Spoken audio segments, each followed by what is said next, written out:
Captain, there be whales here.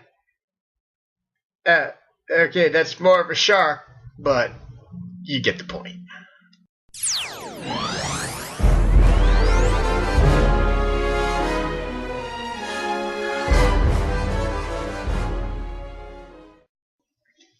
So Star Trek IV, The Voyage Home, or as I like to call it, it's the one about the whales.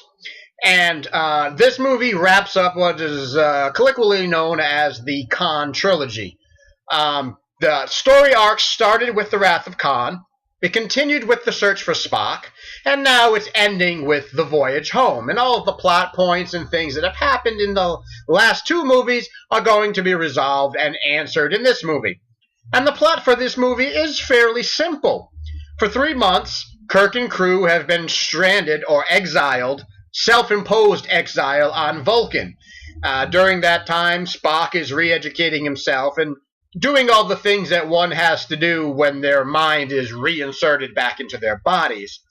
And Kirk decides that it's time to go back to Earth and answer for the crimes that they've committed. And the crimes are actually quite long, as you'll see at the end of the movie. Things such as dereliction of duty, disobeying a senior officer, theft of Starfleet property, the Enterprise, destruction of Starfleet property, the Enterprise. So all of these things, Kirk decides we should go back and we should face the music. And so they do. And when they get there, they realize that this giant probe has literally come out of nowhere, and it was on its way to Earth, and it gets to Earth, and it's trying to do something that the people on Earth, with all of their technology, can't seem to figure out what it's trying to do. But whatever this probe orbiting Earth is trying to do is destroying the planet. I mean, literally, there are hurricanes, there's tsunamis, the atmosphere is ionizing. I mean, this planet is a wreck. So Kirk and Spock and the crew are trying to figure out what's going on, and Spock is the one who figures out that this probe is actually communicating in whale song. But there's a problem. Whales have been extinct on Earth for 200 years. There are no more whales.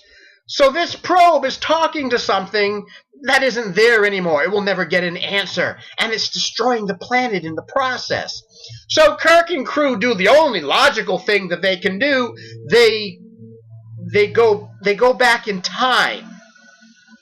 They decide to go back in time to the year 1986. And they decide that they're going to go and find themselves some whales. And then they're going to take those whales from 1986. They're going to bring them forward in time to where Kirk and crew are. They're going to drop the whales off, and they're going to hope that the whales are going to answer this freaky probe that's orbiting over the planet. Sounds a little thin? Yeah, that's because it is.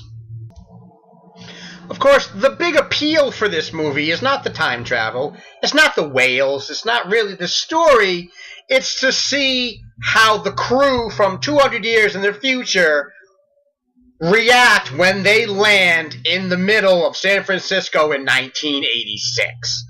And that's the real rub. That's the comedy of the movie, is how are these people with all their technology and the way Earth is in the future, how are they going to deal with Earth as it is, right now? Because the movie came out in 1986. So it was a snapshot of how would Kirk and crew react to our culture, and how are they going to deal with things like traffic jams and pollution and handling money and ordering pizza and hailing taxi cabs and taking public transportation and things like that. So and that's the real rub, and that's what the movie really kind of showcases, is that these are a crew out of time in our time, in our present time. And it's sort of a social commentary on how the world was as a snapshot in 1986. As a movie, this movie was generally well received. It's well liked. The mass public loved it. Most people who talk about this movie talk about it in favorable terms. They like it. They think it's funny. They think it's got some humor. It's got a good message. They like the whales in it, and it sort of gives them a warm and fuzzy feeling. And if you know my videos, you're going to know that there's a giant but or however coming up. However, this isn't one of my personal favorites. Now, remember I told you way back when, in the first of these videos, that it's generally believed that all the even-numbered Star Treks are good and all the odd-numbered ones are bad. Well, here is an even-numbered one that I could live without. It's not that it's a bad movie. It's not a horrible movie. There's just things in this movie that make me go, you know, you could have done that better. Leonard Nimoy was very busy in this movie. Leonard Nimoy directed this movie. This is the second Star Trek movie that he's directed. Leonard Nimoy also helped write the story for this movie.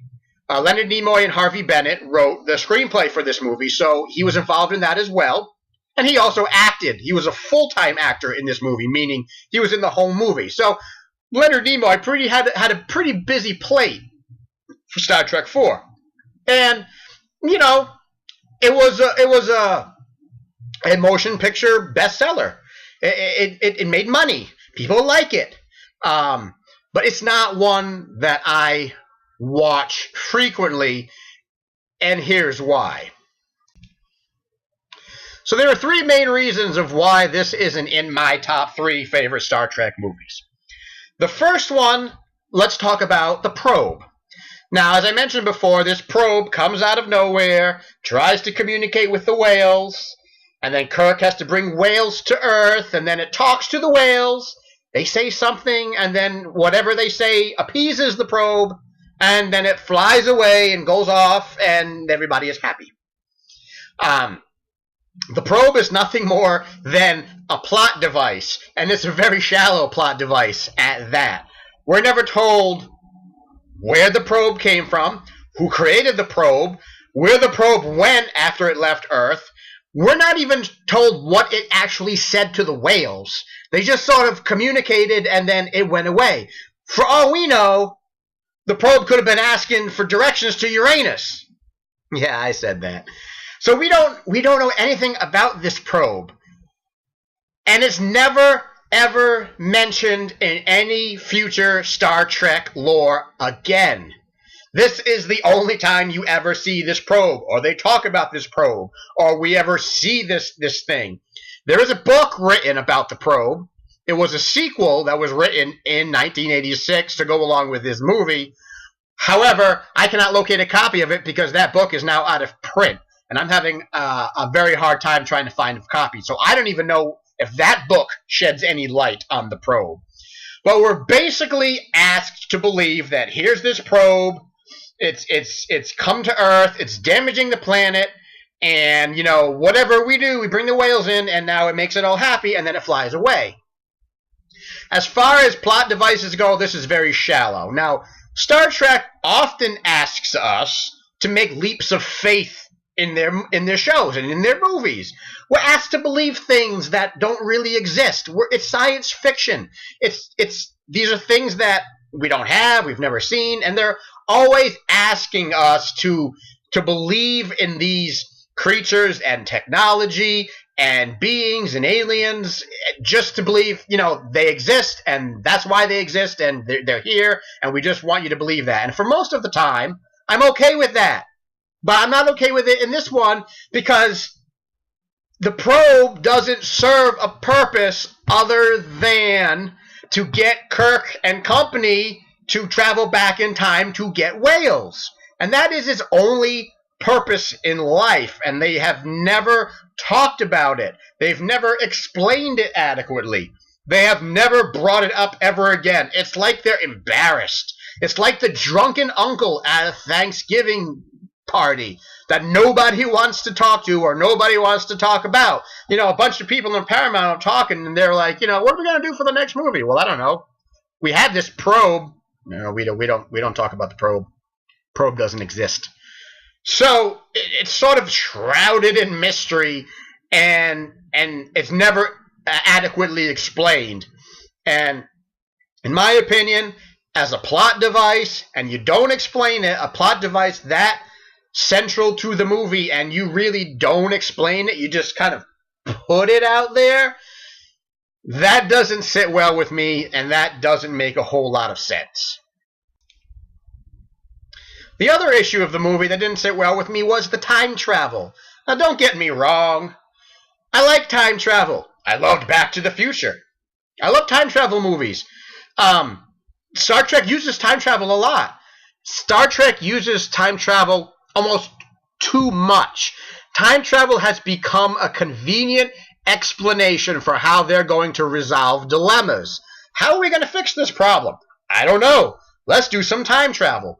And when you do time travel, and then you go back and you fix a mistake, and it comes forward, and everybody's happy, and the mistake never happened, and we all live happily ever, ever. Time travel is a crutch. And it can be overused, and in Star Trek, both in the movies and in the episodes, sometimes time travel is used too much. There's an appropriate time to use it when it makes sense with the story, and there's not an appropriate time to use it. Now, obviously, time travel in this story had to happen because there were no whales, and there were no other way for them to get whales. It's not like they could replicate whales. Where were they going to get them? They had to go back into the past to do it. But the way they did it doesn't make sense. They use the old slingshot around the sun theory, where they go into high warp around the sun, and they slingshot around it, and the sun's gravity propels them into what they call time warp, and then they go back in time to whatever era they're looking for. That's the same thing as throwing a dart in the dark and hoping that you're going to hit the bullseye. That is the most unscientific method of doing anything. Let's slingshot around the sun and hope to hell we get where we're going. Now, going back in time, that's not that big of a deal. They can go back to any century in Earth's past and find whales. It was just convenient for them to land in 1986. They could go anywhere they wanted. They could pick up a couple of whales. Prehistoric times. They could have went anywhere. So the location was broad. I mean, it really was broad. And, throwing a dart in the dark, maybe 3 times out of 50, you're going to hit the bullseye. You're going to get lucky. And they did. They got lucky. Coming forward in time, that's a lot more specific because they're not trying to hit a broad target. They came back in time at the exact same moment that they left. And you never see the crew making any calculations. You never see the computers. You never see anything. They just do it. As a matter of fact, you don't even see them come forward in time. They just do it. They show up. And you mean to tell me that they're so accurate that they could guess where and when they're going to show up simply by slingshotting around a sun, hoping they're not going to burn up in the sun's gravity, and hoping that they're going to come out of time warp at the same exact moment that they left? It's not going to happen. It's not scientific. And for a show that prides itself on scientific stuff, being scientific, showing off technology, that's one big leap of faith that they're asking us to make. And I just can't make that. Even in Back to the Future, when Doc Brown built a time machine out of a DeLorean, he built a little unit that he says, okay, this is where we are, this is where we're going, this is where we've been, we put in the little coordinates, we drive 88 miles an hour, and we show up there because of this flux capacitor. Because of this thing that I created with the input devices, this is how we go through time. Even in Bill and Ted, they explain how they get through time in a phone booth. They make little phone calls, and they phone themselves in from different points in time. Star Trek doesn't even bother to give us that in this movie. They just say, you know what? Find a gas giant, find a sun, slingshot around it, and hope to hell you get where you're going. And that's pretty lame in my book, especially for a show that's as technology heavy as Star Trek is.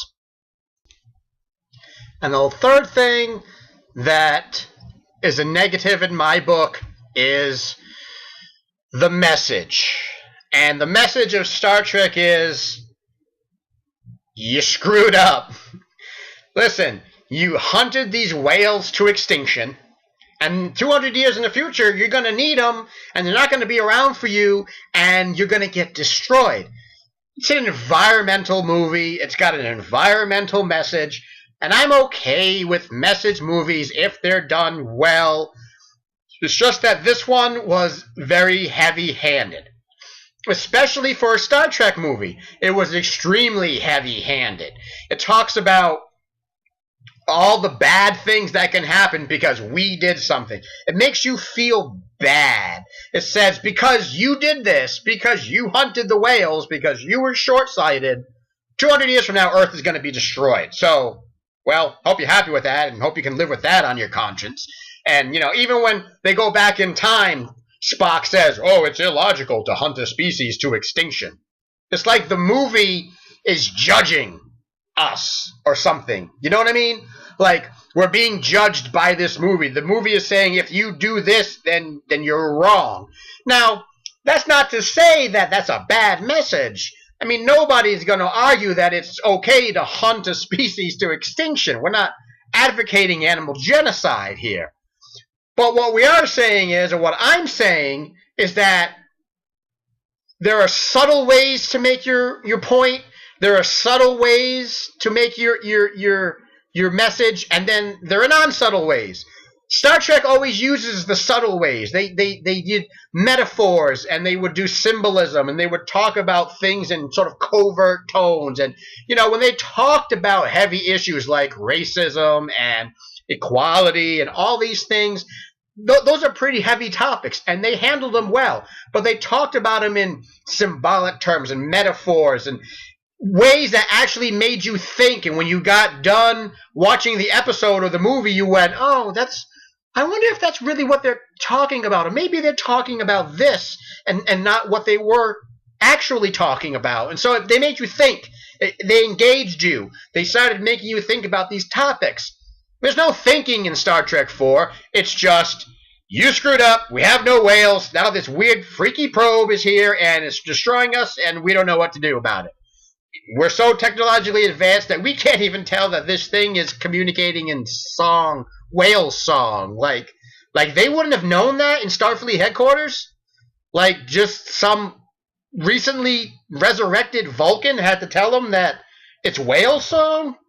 With the giant database that Starfleet headquarters has, you couldn't figure out it was whale song?